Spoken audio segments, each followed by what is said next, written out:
Voy a ir directo al grano. Con mi grupo de lectura estoy leyendo El hombre duplicado de José Saramago y la verdad es que no me gustó. Saramago no es para mí. Pero la conversación de este libro suscitó algunas reflexiones interesantes que pienso que vale la pena compartir y que justamente son las que me llevan a incluso crear este canal de YouTube. Voy a estar conversando, compartiendo sobre este libro. Mm, Va a ser una conversación completamente llena de spoilers, así que advertencia, spoilers. Y bueno, a eso vamos. Voy a resumir la trama lo más brevemente que pueda. Tertuliano es un profesor de historia que un día ve una película y descubre que tiene un doble idéntico.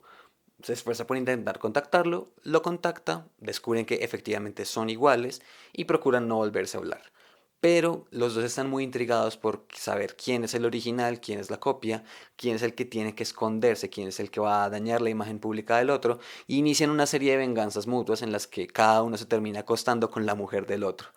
Eh, Antonio muere en un accidente de tránsito, Antonio es el nombre de la copia, y bueno, Tertuliano estaba con la identidad de Antonio cuando eso pasa, así que no tienen tan claro qué hacer.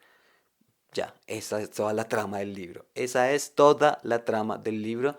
Y en esto nos ocupamos 400 páginas, de las cuales 100 páginas se van en Tertuliano viendo muchas películas para intentar identificar el nombre de su copia, que originalmente piensa que es Daniel Santa Clara, pero que vemos que en realidad es un seudónimo. 100 páginas en esto. Creo que es una fuente de las mayores críticas de este libro en lo que he estado revisando de los comentarios en internet. Me parece algo injusto criticar el libro por lo que tarde en desarrollar la trama, que en todo caso no es tan compleja. La sustancia del libro está de una parte en el estilo de escritura de Saramago. Repito, no es algo que me agrade, no es mi favorito, pero me es fácil entender por qué le agrada a los que les agrada. Sí, es un estilo, primero, muy propio. Quienes lo conozcan sabrán que a Saramago no le gustan los signos de puntuación, o al menos no los usa de la forma convencional. No le gusta incluir diálogos con guiones que nos permitan identificar claramente quién es el que está hablando, sino que en su lugar utiliza comas y mayúsculas para intercambiar el diálogo entre uno y otro, que de cierta forma podría considerarse un poco más natural. Más allá de eso, más allá de este detalle técnico y estilístico, buena parte del libro, de estas primeras 100 páginas, por ejemplo, no sé, lo importante no es ver a Tertuliano viendo películas. Lo importante son todas las conversaciones que Saramago nos hace a nosotros, porque nosotros como lectores somos amigos íntimos de Saramago, que él nos está invitando a que veamos lo que está pasando, que veamos con él estos acontecimientos.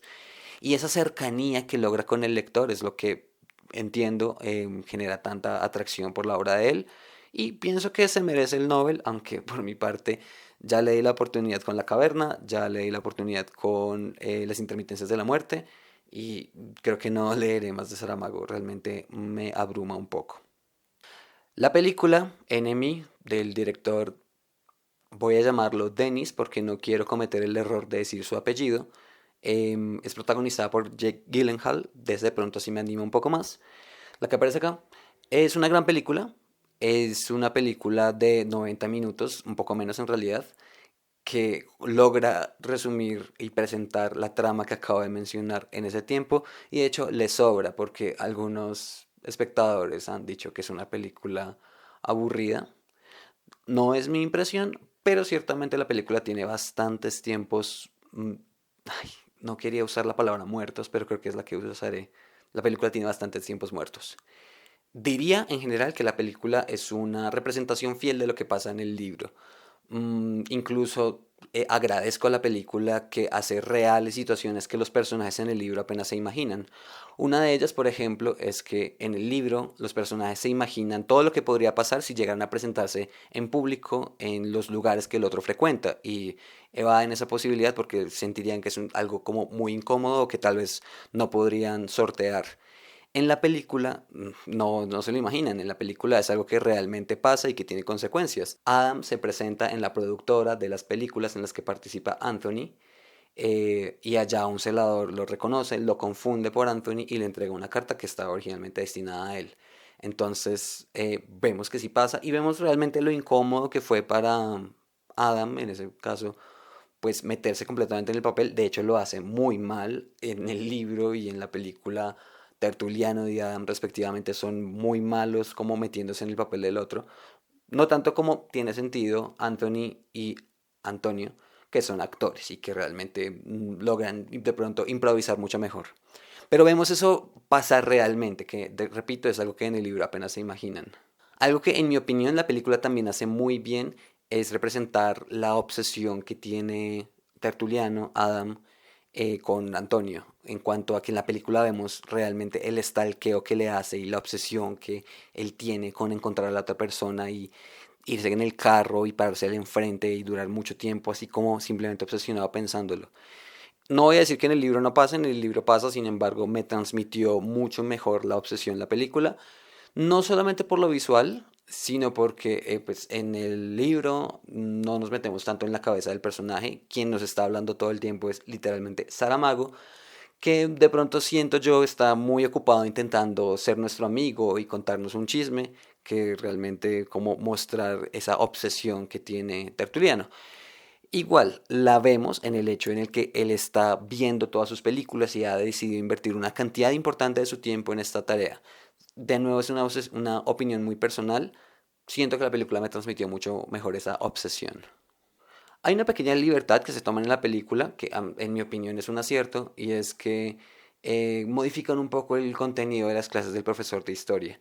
Mientras en el libro nos repiten constantemente desde el principio hasta el final, todo el tiempo, a pesar de que pasaron semanas, Tertuliano estuvo leyendo un libro sobre los semitas amorreos y específicamente sobre el código de Hammurabi. Hammurabi, no sé cuál de los dos sea. Esto tiene importancia porque, pues, de pronto lo que más recordamos de una forma de reducir ese código es ojo por ojo, diente por diente, y esa es justamente la conclusión del libro y la película.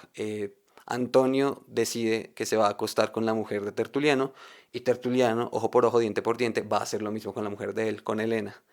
Entonces, eso es lo que justifica un poco como lo que él está leyendo en sus libros de historia. En la película, en cambio, vemos un énfasis distinto, ¿no? No nos van a convencer de que el ojo por ojo, diente por diente sea en lo que está teniendo sus reflexiones Tertuliano, sino que en cambio nos presentan el problema de la repetición, que es algo que por supuesto es la conclusión del libro y que se trata muchas veces, pero en la película la historia se repite. Hay una frase de Marx que usan en la película que me parece que está muy bien usada, que es una frase del 18 de Brumario de Luis Bonaparte, que es un libro de Marx.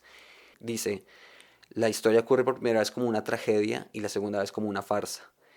em, Haciendo referencia al tema de la repetición, que voy a decirlo más adelante, es como tal vez de lo que realmente puede estar tratando esta obra, de la repetición. Otra cosa que me gustó de la película es que yo siento que me mostró más claramente cómo Antonio era un mal marido, era infiel y en general esa relación no era muy buena. Mi grupo de amigos, en cambio, dijo que estoy loco y que en el libro eso está muy bien presentado. Yo no lo siento tanto así, pero bueno, simplemente de nuevo es mi percepción. En mi opinión, la mayor crítica que yo le tendría que hacer al libro no es tanto por el estilo tal vez un poco lento de Saramago, que es algo en lo que se han centrado las críticas. A mí me parece que está muy bien y de hecho muy interesante como esas elucubraciones por las que él nos lleva. A mí lo que me impide conectarme completamente con la obra, pienso yo, ya después de haberla digerido y haberla leído hace unos días, es que realmente no puedo conectarme con el hecho de que todo el libro se sostenga en que los personajes no quieran que se haga público el asunto. Al comienzo tiene mucho sentido. Antonio es un actor, no le sirve que su imagen se dañe por un profesor de historia que quién sabe cuándo se vuelve loco y hace alguna estupidez en público. Lo entiendo. Sin embargo, al final de la película, Tertuliano pierde su vida porque Antonio murió cuando lo estaba representando y pues no se siente cómodo volviendo a representar completamente, o más bien de tiempo completo, la vida que estaba llevando Antonio. O sea, está perdiendo su vida entera. Eso es grave, pienso yo. Y pienso que tiene la gravedad suficiente para que el argumento de no queremos que esto se vuelva público, no queremos dar a las masas entretenimiento y ser un actor de circo, lo entiendo, pero es que eso es preferible a perder toda tu vida y no poder volver a hablar con todos tus seres queridos, habla en secreto con la madre porque realmente ya no existe. Borrarse de la existencia es grave y no pienso que no me parece que se justifique que el libro entero se sostenga sobre esa premisa, que pienso que era algo que yo veía mucho en la ficción de inicios de los 2000, esto de que ocurre algo sobrenatural y que un pensamiento muy del sentido común, que de hecho es un personaje del libro, es pues busquemos ayuda, aclaremos esto públicamente y los personajes a veces más allá de lo razonable sostienen como no lo hagamos porque no nos van a creer, no lo hagamos porque ¿y qué va a hacer la policía al respecto? ¿Cómo nos va a ayudar? En este caso sí pienso que habría servido y de hecho si él hubiera sido más claro con su esposa María Paz, bueno, su amante, hay demasiadas palabras para esto y no encuentro la adecuada. Dejémoslo en su amante. María Paz, su amante, si ella lo hubiera sabido a tiempo, mucho del conflicto se habría evitado porque, bueno, de pronto habrían podido tomar medidas para evitar que Antonio Claro lo suplantara. María Paz accede a pasar la noche con Antonio Claro suplantando a Tertuliano, pero al final lo descubre y esto tampoco me agrada, ni del libro ni de la película. Los dos son idénticos, los dos son perfectamente iguales, tienen las mismas cicatrices. Y me cuesta creer que María Paz, que acaba de pasar una noche de placer con Antonio, que es idéntico, que tiene la misma cara, el mismo cuerpo, la misma voz, la misma verga, literalmente, son explícitos en eso en ambas obras, de repente vea que en su anular izquierdo hay la marca de lo que puede ser llevar un anillo durante mucho tiempo. Y la conclusión no es que, no sé, de repente durmió con algo que le estuvo tallando ahí o por alguna razón está más blanquito que de costumbre. El hilo de pensamiento de María Paz salta de inmediato a usted no es Tertuliano. ¿Quién es usted? Usted no es el que conozco. No lo puedo. No me parece razonable. Me parece que se está saltando demasiados pasos para llegar a esa conclusión. Y me desconecta, realmente me desconecta. No me parece que ese detalle tan específico esté mal. Pienso que hay obras importantes, pienso en Shakespeare, por ejemplo, en la que la trama se termina desarrollando por hechos similares, de como tan específicos, pero pienso que detrás de ello debe haber como alguna trama más importante que lo esté sosteniendo, pero no siento que la haya encontrado en este libro, que de hecho siento que hay algunas promesas que no se cumplen en cuanto a la profundidad de esa trama. En la parte de atrás del libro se nos promete que vamos a encontrar en él alguna serie de reflexiones profundas sobre lo que significa ser uno mismo y reflexiones sobre la identidad, que yo pienso que es una promesa incumplida. Siento que no es en eso en lo que está la profundidad del libro. Siento que incluso en que quienes encontraron valor en él no la vieron ahí.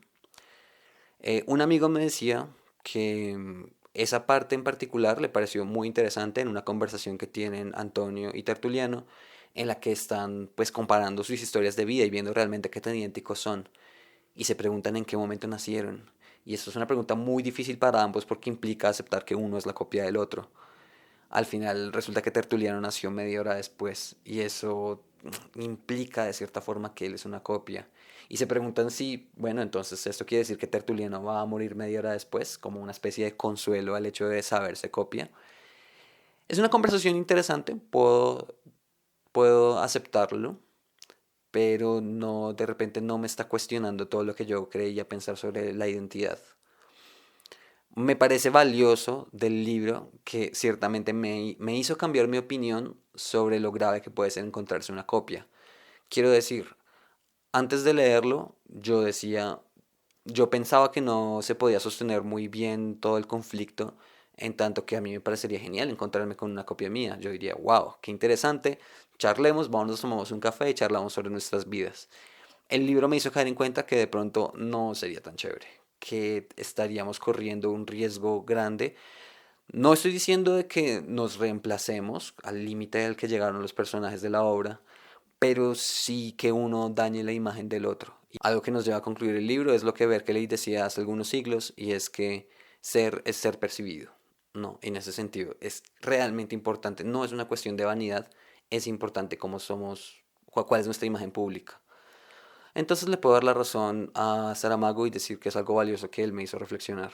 Insisto, de todas formas, pienso que el punto de la obra no es tanto la identidad, como tal vez se nos puede prometer, es la repetición.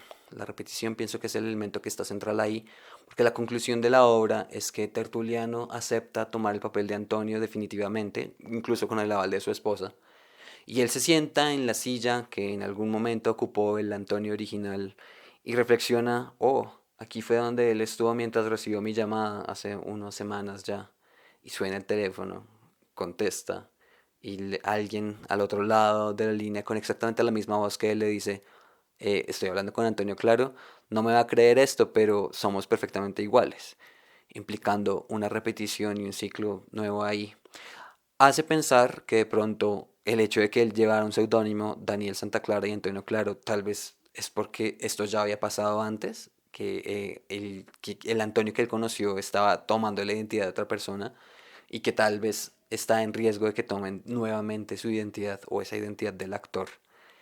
Decía Nietzsche, presentando la idea del eterno retorno, que, bueno, estamos condenados a repetir la historia una y otra vez, eternamente, y que los errores que cometimos los volveremos a cometer otra vez. Y decía Kundera más adelante que si todo se repite eternamente, todo tiene menos valor. Y ahí podríamos continuar discutiendo sobre esta línea. No pienso que Saramago haya presentado a profundidad estas ideas, pero me agrada pensar que de lo que trata el libro es de la repetición. Y bajo esa interpretación, pienso que muchas de las discusiones tienen sentido. De todas formas, me parece valiosas muchas de las reflexiones que hace Saramago. Hay una en particular que me parece bastante simpática. Tertuliano está yendo a alquilar cintas de VHS, bueno, contexto en el que se escribió el libro, y el dueño de la tienda le pide su identificación y encuentra que su nombre es Tertuliano Máximo Afonso. Y el nombre Tertuliano le causa gracia. Y esa gracia se manifiesta en su rostro por una fracción de segundo, pequeñísima, porque es un tendero, es alguien que sabe que el cliente siempre tiene la razón y que hay que tratarlos bien. Pero esa conciencia entra un momento después de que él haya notado el nombre y que le haya causado gracia y que eso se dibujara en su rostro con una sutil sonrisa, con un subgesto que Tertuliano alcanza a percibir en esa fracción de segundo. Y se siente un poco adolorido al respecto. Y el dueño de la tienda se siente avergonzado por haber permitido que su rostro haya manifestado eso. Pero ya es muy tarde. Esto es muy real. Pienso que es algo que habría podido pasar si es algo que yo habría podido hacer si yo fuera un tendero y de repente veo que alguien se llama Tertuliano y me sentiría muy mal de que la otra persona notara que esto genera cierta reacción en mí. Pero lo importante es que es algo en lo que nos estamos echando 3 páginas del libro, 3 páginas sabrosas, no voy a decir que no, súper interesante leer sobre los subgestos y subtonos de una conversación, pero es a lo que el lector se tiene que atener leyendo esta obra. No tengo mucho más que decir, voy a compartir la puntuación que el grupo le terminó dando en promedio en estos 5 ítems. Los 5 ítems no están en discusión. Sobre si recomendaría la obra. Pienso que hay que leer a Saramago, al menos una de sus obras. No creo que esta sea de pronto la primera a la que habría que acercarse. Si yo no lo hubiera leído nunca antes, creo que empezaría por Ensayo sobre la ceguera. Y si el estilo de Saramago me gustara, definitivamente creo que este libro merece una leída. Eso sería todo.